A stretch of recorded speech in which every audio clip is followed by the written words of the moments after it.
Fam, there's this beautiful thing I found out about Black Americans. They are very hospitable. Black Americans are super, super genuine nurturers. In fact, someone said, or I will say, in fact, I said, they are the salt of the earth, because where on earth will someone be feeding you, right? And they don't complain. No matter what you do to a Black American, they will still give you their food, to be honest. I've always said it on my platforms. I want to go to the Cookout. Right. Now, I understand there are so many kind of cookouts, but you see that Black American cookout, I want to attend it. Now, let me tell you, I want to attend Black American cookout. Now, it's not because of the kind of foods they cook. Yeah. The reason is because of the love they share. They dance, they sing, they tell stories, they get to meet people, right? Would I just say, okay, that could be likened as networking, right? Yeah, they meet people, they network, and the kind of meals too. Really sizable. You know, I love food a lot. Yeah. Each time I'll just go to the pizza, I just want to go and see their food. These people can cook. And to say the least, these people will never deny you their food. Anyways, let's watch these videos. Do not forget, credits to those creators, right? Watch and enjoy with me. I'll be back with the finishing. Let's watch. One thing our people gonna do is we gonna feed you. You gonna eat around us. Watch.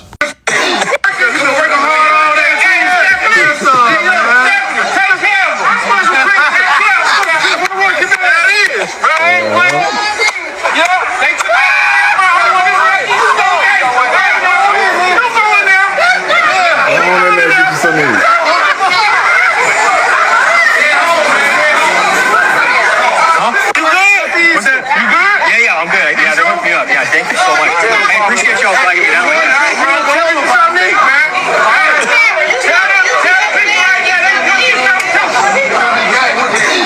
That man about to eat good, boy. If you know what I know, in that to-go box, that's a meal, bro. If he better not eat it before he finishes his route. Because if he eat it, he ain't going to be able to finish, bro. You're going to be asleep in that UPS truck if you eat that plate. But that's what we do, man. We feed people, baby.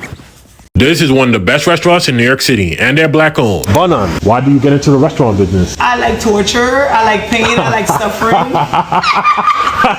I've been in catering for 20 plus years. So I do corporate catering, that's what I've done for a living. I started a little catering business out of my dorm room back in 2002, and it just kind of grew. You said 20 years? Yes, I'm old, Mo. I'm moving of a certain age. For me, food has always been about that. Like, how do I connect people to Haiti in a way that they can digest, in a way that was more palatable? When you look at the news is so depressing. There was never anything positive coming out about Haiti, but when I would share food with my classmates or co-workers, there would always be questions. They would be like, oh my God, we have something similar where I'm from. We have something similar in Senegal. We have something similar in Trinidad. We have something similar in Bangladesh. And I was like, food really could be that connector where I can get people to open up the conversation a little bit more deeply when it comes to Haiti. So when Flatbush Central became available at the food court, I was like, this is the perfect place, because Flatbush, which is where it's at, is Caribbean, and it's a place that's really trying to maintain the Caribbean heritage of Flatbush. Because you know, with gentrification, the neighborhoods everywhere are changing, and it's no different, you know, in Flatbush. So I was like, you know what? I'm already in food. I'm already in catering. I already have clients. I was doing cooking classes. I built a nice community of people, and then I was like, wow, maybe having a place where they can rally would be something good. So that's why I entered this crazy business. What are some of the challenges that you face as a restaurant owner, especially as a Black restaurant owner? The hardest part, like I said, I come from the catering space where you do an event, you make money, so you don't lose on catering. Restauranting is like you're always open, you're always spending, you know, so it's a lot of, the overhead is a lot. Staffing, just, you know, really getting everybody on the same page. And then, like I said, I'm grateful for my catering background, because I kind of like, it helps me create the structure that I think a lot of restaurants restaurants don't have in terms of trying to maintain the consistency of how your staff shows up to the guests, how the food shows up on the table, how the flavor comes, you know?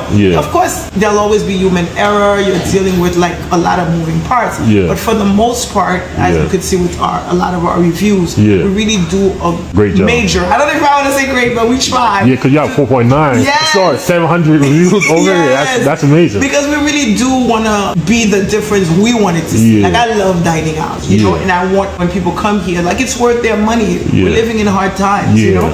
So I want people to have a good experience from not just how the food tastes, but also how they're received by our servers. But also, one of the toughest part is a lot of us are in this alone, you know, like money is always an issue because like I tell you, the bills don't stop. Like, you know, you have the garbage that needs to be picked up, the electricity, the this, but oftentimes we don't have investors. We don't have, you know, people that's giving us the money.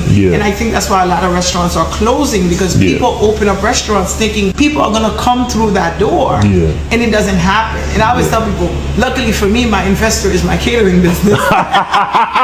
So I have another job. So you'll see restaurants that tend to last. The owners have something else because when you're really strictly depending on this alone, it's really, really hard. I love how the place looks. It looks so clean. Everybody that comes here says that. Like, so this is Ismaela. She's our head cook. This is Rocky, who's our main kitchen manager. So basically, they're the reason this kitchen flows. I just pay the bills. I created the recipes, and then she masters them and created her own extra touches. But they are the stars. The reason Haitian food tastes so good is because we marinated with what we call épices. Épices is that seasoning. Sometimes it's green, sometimes it's red. You know, I ain't gonna give you all our secrets. Because you love the goat. And then we cook this down till it's very tender. First, for the sandwich, they fry the plantain. Then they top it with goat. Then they add some caramelized onions, shredded cabbage, and pickles, because you know we trying to be a little healthy. Now it's time for the pizza. They add the secret sauce, the meat, veggies, then the cheese. Y'all got any like student discounts or military discounts or no? We have student discounts, $5 off all the sandwiches, and then 10% off for military and service workers. Put your phone number in, because we give points too. You get points, 10% off. I bet. So when you come next time, I got 54 points. You already? So that's like $5 off? Yeah. Okay. $5.40. All right, cool. Thank you both for stopping by as usual. Let me use chef. Thank you. No Appreciate problem. it. Cool. Thank Come you. again. Most definitely. You gotta sit in. Yeah, next time. First, we're gonna start off with the goat pizza. This is like $30.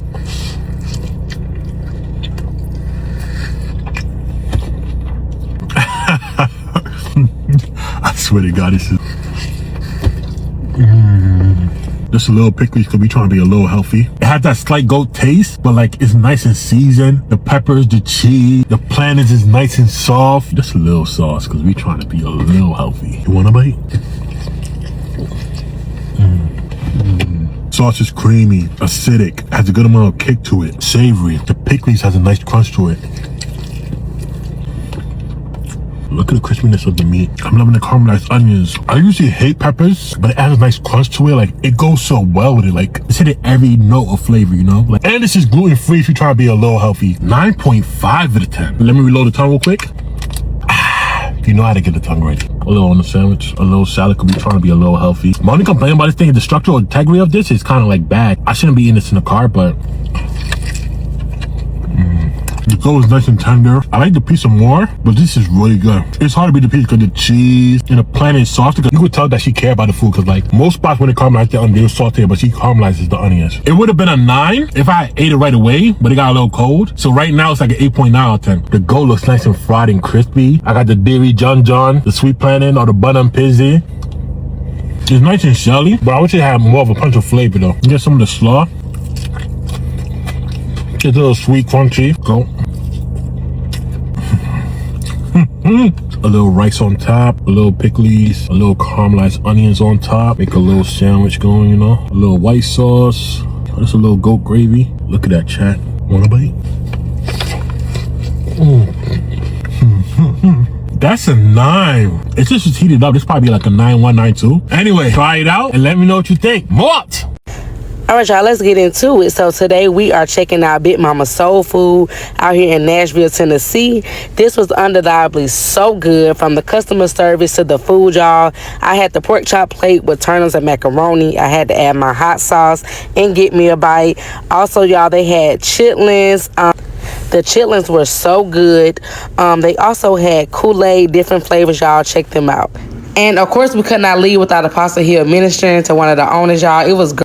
Hey guys, I got invited to my first Black American cookout. I'm so excited.